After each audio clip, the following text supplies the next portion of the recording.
दिवंगत उपमुख्यमंत्री अजित पवार यांच्या विमान अपघाताचा नवा व्हिडिओ आता समोर आलाय।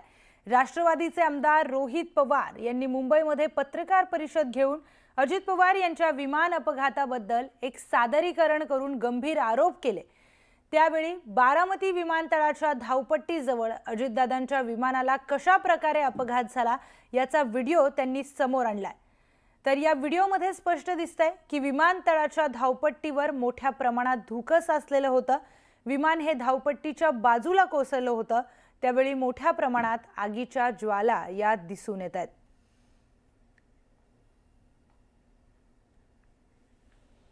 या संदर्भात अधिकची माहिती आपण जाणून घेऊयात आपले प्रतिनिधी वैभव सोनवणे यांच्याकडून। तर वैभव, तुम्ही बारामतीमध्ये आहात आणि आमदार रोहित पवार यांनी एक नवीन व्हिडिओ आता काल समोर आणला। घातपाताची शक्यता त्यांनी व्यक्त केलेली आहे। नेमक्या काय घडामोडी बारामतीमध्ये घडतात?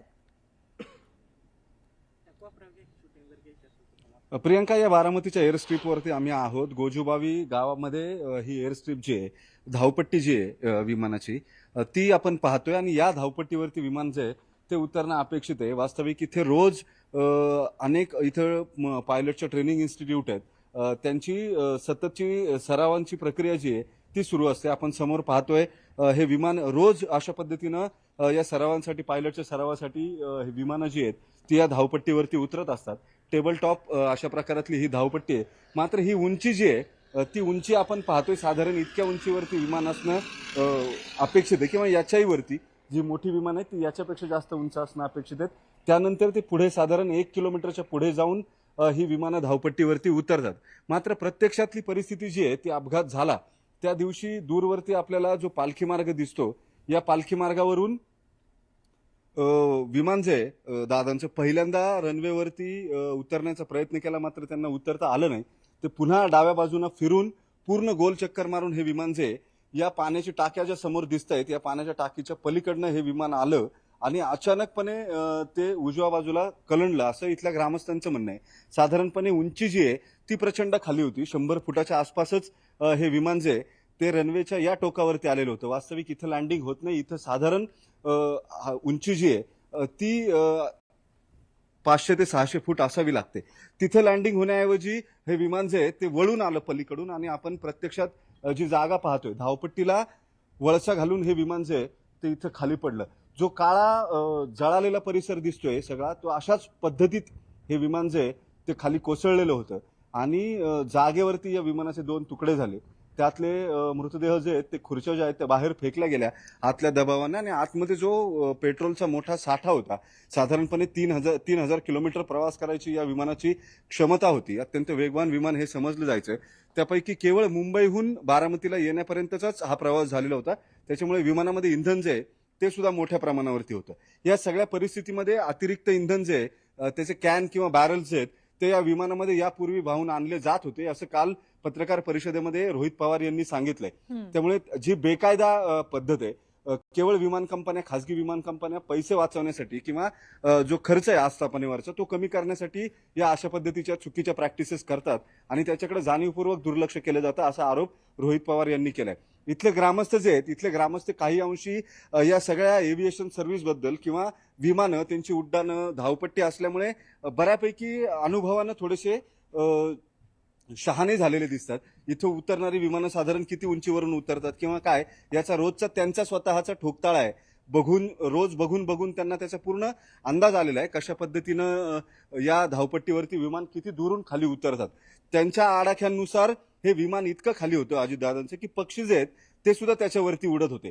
म्हणजे इतक्या बारीक निरीक्षणांमधून एक गोष्ट लक्षात येते, त्यांचं सातत्यानं म्हणणं आहे ज्या पद्धतीनं या वैमानिकानं, पायलटनं हे विमान फिरवलेलं होतं, ही काही रोजची पद्धत नाही। या अशा पद्धतीनं विमानं वळत नाहीत आणि या एअर स्ट्रीपवरती धावपट्टीवर उतरायसाठी मागे साधारण 2-3 किलोमीटर दूरपर्यंत जिथपर्यंत आपली नजर जाते त्या हॉरिझॉनवरनं विमानं सरळ येतात उंचीवरून, तसं याचं काहीच झालेलं नव्हतं। त्याच्यामुळे जो आरोप रोहित पवार करतायत या आरोपामध्ये तथ्य आहे। जर हे विमान वैमानिकाच्या चुकीमुळे पडलंय की विमानातल्या बिघाडामुळे पडलंय हे प्रत्यक्षात कळायला हवं। घातपात जो आहे त्याच्याबद्दल फार काही आम्हाला सांगता येणार नाही, मात्र तपास करणाऱ्या यंत्रणांनी हा तपास करणं अत्यंत गरजेचं आहे असं त्यांचं म्हणणं होतं। ही विमानं उतरत असताना जी नेहमीची पद्धत आम्ही पाहतो, रोज इथं सतत वैमानिक प्रशिक्षणासाठी येतात आणि ते ही विमानं फिरवत असतात. या धावपट्ट्यांवरती ही विमानं उतरवत असतात. त्याच्यामुळे आम्हाला याचा बऱ्यापैकी अंदाज होता. ज्या पद्धतीने हे विमान गेलं, सुरुवातीला कल्पना नव्हती हे अजितदादांचं विमान आहे. मात्र प्रत्यक्ष घटनास्थळी जेव्हा हे सगळे प्रत्यक्ष बघायला आले, तेव्हा त्यांच्या लक्षात आलं, तेव्हा त्यांना ही माहिती मिळाल्यावरती सगळेजण अवाक झालेले होते. आता मात्र या घटनेची चौकशी करावी असं मत जे आहे ते त्यांच्याकडून सतत व्यक्त केलं जाते. अजित पवार जे म्हणतात त्याच्यामध्ये तथ्य आहे. या अशा पद्धतीनं अजित पवारांच्या विमानाचा अपघात होणं हे शक्य नाही किंवा सहज शक्य नाहीये. दुसरे महत्वाचे काही मुद्दे त्यांनी जे सांगितलेले होते की अजित पवार हे बारामतीमध्ये कधीच संरक्षण घेऊन फिरले नाहीत, कारण ही माझी लोक आहेत असं ते स्पष्ट सांगायचे पोलिसांना. मात्र अलीकडच्या काळामध्ये त्यांच्यासोबत पोलीस जाणीवपूर्वक थांबायचे. हे सगळं जरी असलं तरी त्यांनी पाण्याची बदललेली बाटली असेल किंवा रोहित पवारांनी ज्या शंका उपस्थित केलेल्या होत्या, कदाचित त्यांना त्यांच्या स्वतःच्या सुरक्षेबद्दल काही अनुभव आलेला असावा म्हणून त्यांनी ते केलेलं असेल असंही इथल्या ग्रामस्थांचं म्हणणं आहे. पण हे सगळं जरी झालं तरी आता जे घडायचं ते घडून गेलेलं आहे. किमान पक्षी त्याची चौकशी जी आहे ती निष्पक्ष व्हायला हवी आणि ज्या यंत्रणेची क्षमता आहे ही चौकशी करायची त्या यंत्रणेकडून व्हायला हवी. सीआयडी हे खातं महाराष्ट्र सरकारच्या गृह खात्याच्या अंतर्गत येतं आणि त्याची क्षमता जी आहे ती फार नियंत्रित अशा स्वरूपाची आहे. आता विमान कंपन्या किंवा त्याच्या परवानग्या हे सगळे केंद्र सरकारशी संबंधित विषय आहेत. त्याच्यामुळे या सगळ्यामध्ये केंद्रीय यंत्रणा ज्या आहेत त्या केंद्रीय यंत्रणा आल्या पाहिजेत असं मत जे आहे ते रोहित पवार यांनी व्यक्त केलेलं होतं आणि ग्रामस्थांनी त्यांच्या सगळ्या मागण्यांना पाठिंबा दिलेला दिसतोय. जे रोहित पवार म्हणतात ते बरोबर म्हणतात असं गोजूबावीच्या ग्रामस्थांचं म्हणणं आहे, ज्यांनी सगळ्यात पहिल्यांदा अजित पवारांचा अपघात बघितला होता. अगदी बरोबर आहे वैभव. रोहित पवारांनी काही शंका उपस्थित केलेल्या आहेत आणि त्या संदर्भात तिथले जे गावकरी आहेत त्यांनी देखील त्या शंकांना दुजोरा दिलाय, कारण प्रत्येकाच्या मनात या शंका उपस्थित झालेल्या होत्या जेव्हा अपघाताची ही घटना समोर आली. बारामती इथे झालेल्या विमान दुर्घटनेमध्ये पिंकी माळी हिचा देखील मृत्यू झाला होता. अजूनपर्यंत पिंकी माळीच्या कुटुंबियांना कोणतीही भरपाई देण्यात आली नाहीये. तसंच पिंकी माळीनं अपघात होण्यापूर्वी वेगळ्या विमानातून प्रवास केला होता. पहिल्यांदाच तिनं अपघातग्रस्त विमानातून प्रवास केला होता अशी माहिती तिच्या कुटुंबियांनी दिली आहे.